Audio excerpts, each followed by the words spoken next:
அஸ்ஸலாமு அலைக்கும். Welcome to follow tips Tamil. இன்றைக்கி நம்ம மிக்சியிலே உளுந்து அரைச்சி எண்ணெய் குடிக்காத மொறுமொறுன்னு உளுந்த வடை எப்படி செய்கிறதுன்னு பார்க்கலாம். 1/4 கிலோ வெள்ளை முழு உளுந்து 1 மணி நேரம் ஊற வச்சுருக்கேன். நல்லா ஊறினதுக்கப்புறம் நல்லா வாஷ் பண்ணி இந்த மாதிரி வடிகட்டியில் தண்ணியை நல்லா ட்ரை பண்ணி எடுத்துக்கிறேங்க. ஒரு 1 நிமிஷம் அப்படியே தண்ணி வடியட்டும். நல்லா வடிஞ்சதுக்கப்புறம் பார்த்திங்கன்னா அந்த உளுந்தில் சுத்தமாக தண்ணியே இல்லாமல் இது மாதிரி ட்ரை ஆயிடும். அந்த தண்ணியெல்லாம் சுத்தமாக வடிகட்டியாச்சு. இப்போ நம்ம மிக்சிக்கு ட்ரான்ஸ்ஃபர் பண்ணிக்கலாம். அரைக்கிற உளுந்து கூடயே 1/4 ஸ்பூன் உப்பு, 1/2 டீஸ்பூன் பெருங்காயத்தூள் ரெண்டையும் போட்டு நம்ம இப்போ அரைச்சிட்டு வந்துடலாம். இது மாதிரி கட்டியாக அரைச்சி எடுத்துக்கிறோங்க. தண்ணி தெளித்து அரைங்க. தண்ணி அதிகமாக ஊற்றிட வேணாம். ஊற்றுனா எண்ணெய் அதிகமாக குடிக்கும்.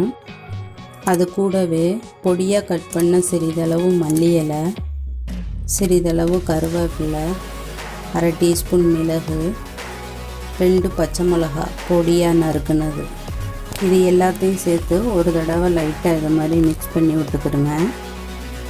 மிக்ஸ் பண்ணதுக்கப்புறம் 1/4 கிலோ பெரிய வெங்காயம் பொடியாக நறுக்கி வச்சுருக்கேன். அதையும் இதில் சேர்த்து மிக்ஸ் பண்ணிக்கலாம். ஃபஸ்ட்டே நம்ம மற்ற பொருள்லாம் போடும்போது வெங்காயத்தை போட்டுட்டோம்னா வெங்காயம் தண்ணி விட்ட மாதிரி ஆயிரும். அப்புறம் மாவு தண்ணியாட்டம் ஆயிரும். அதனால தான் இந்த ஸ்டேஜில் போடுறது.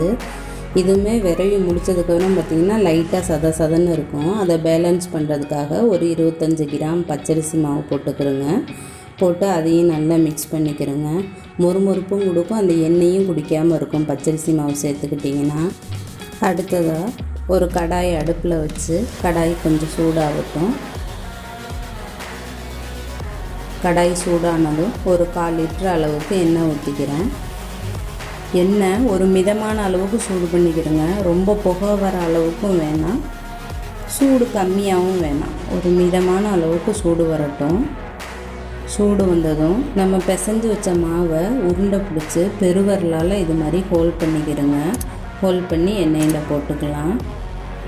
உருண்டை பிடிக்கும்போது நம்ம கையில் எண்ணெய் தடவியும் போடலாம். இல்லைன்னா ஒரு கிண்ணியில் தண்ணி வச்சுக்கிட்டு அந்த தண்ணியில் நம்ம கையை விட்டுட்டு திரும்ப மாவு எடுத்து உருண்டை பிடிச்சும் போடலாம். நம்ம ஊற்றிருக்க எண்ணெயில் பிடிக்கிற அளவுக்கு வடைகளை போட்டதுக்கப்புறம் லைட்டாக அது வெந்து வந்த உடனே கம்பியை வச்சு இப்படி இலக்கி விட்டுக்கிறோங்க. வடை தனித்தனியாக வந்துடும். அதுக்கப்புறம் கொஞ்சம் வெந்த உடனே அப்படியே திருப்பி விட்டுக்கிறோங்க. 2 பக்கமுமே இது மாதிரி வேகட்டும். வெந்ததுக்கப்புறம் இந்த வடையை நம்ம இப்போ எடுத்துடலாம். இங்கே பாருங்கள், நல்லா வெந்துருச்சு. நல்லா பொன்னிறமாக வெந்து வந்திருக்கு. இந்த அளவு காண உடனே எடுத்துடலாம் வடையை.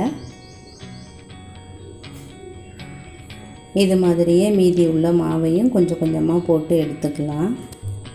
முக்கியமாக ஒரு தடவை போடும்போதும் எண்ணெயை சூடு பண்ணதுக்கு அப்புறம் போடுங்க. அதே மாதிரி கரண்டியை வச்சு கிண்டி விட்டுக்கிட்டேவும் இருக்க வேணாம், வடை உடஞ்சி போயிடும். அதுபோல் உளுந்து அரைக்கும்போது தண்ணி அதிகமாக சேர்த்துட்டிங்கனாலும் எண்ணெய் குடிக்கும்.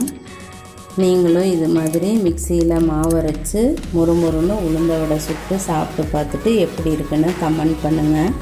இந்த வீடியோ பிடிச்சிருந்தா சப்ஸ்கிரைப் பண்ணுங்கள், லைக் பண்ணுங்கள், ஷேர் பண்ணுங்கள். மறக்காமல் பக்கத்தில் இருக்க பெல் ஐக்கானை கிளிக் பண்ணுங்கள். அப்போ தான் நான் போடுற வீடியோவுடைய நோட்டிஃபிகேஷன் உங்களுக்கு உடனுக்குடனே வரும். தேங்க்யூ. அஸ்ஸலாமு அலைக்கும்.